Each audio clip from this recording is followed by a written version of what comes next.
ಕ್ರಿಸ್ತನಲ್ಲಿ ಅತ್ಯಂತ ಶ್ರೇಷ್ಠರೇ.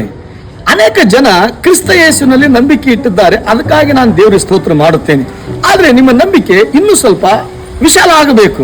ಅದು ಏನಂದ್ರೆ, ನಮ್ಮ ವಿಶ್ವಾಸದ ಯಾತ್ರೆಯಲ್ಲಿ ಉಪದೇಶಗಳಲ್ಲಿ ಸ್ಥಿರ ಆಗಬೇಕು. ಅದು ಇಬ್ರಿಯರ ಪುಸ್ತಕ 6ನೇ ಅಧ್ಯಾಯ 1 ಮತ್ತು 2ನೇ ವಚನಗಳಲ್ಲಿ ಬರೆಯಲ್ಪಟ್ಟಿದೆ.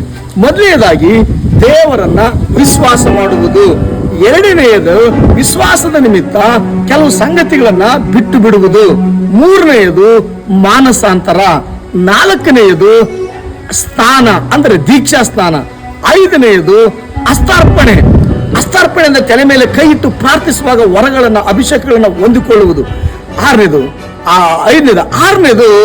ಏನಪ್ಪಾ ಸತ್ತವರಿಗೆ ಪುನರುತ್ಥಾನ, ಏಳನೆಯದು ನಿತ್ಯ ನ್ಯಾಯ ತೀರ್ಪು ಇದೆ. ಈ ಎಲ್ಲಾ ವಿಷಯಗಳಲ್ಲಿ ಮನನ ಮಾಡುತ್ತಾ ಬದುಕಿದರೆ ನಮ್ಮ ನಂಬಿಕೆ ಸಾರ್ಥಕವಾಗುತ್ತದೆ. ಬರೇ ವಿಶ್ವಾಸ ಅಂತೇಳಿ ನೀನು ಕುಂಠಿತವಾದ್ರೆ ಮೂಲ ಉಪದೇಶಗಳಿಗೆ ನೀನು ಯಾವಾಗ ಬರ್ತಿ? ಕರ್ತನು ನಿನ್ನನ್ನು ಆಶೀರ್ವದಿಸಲಿ.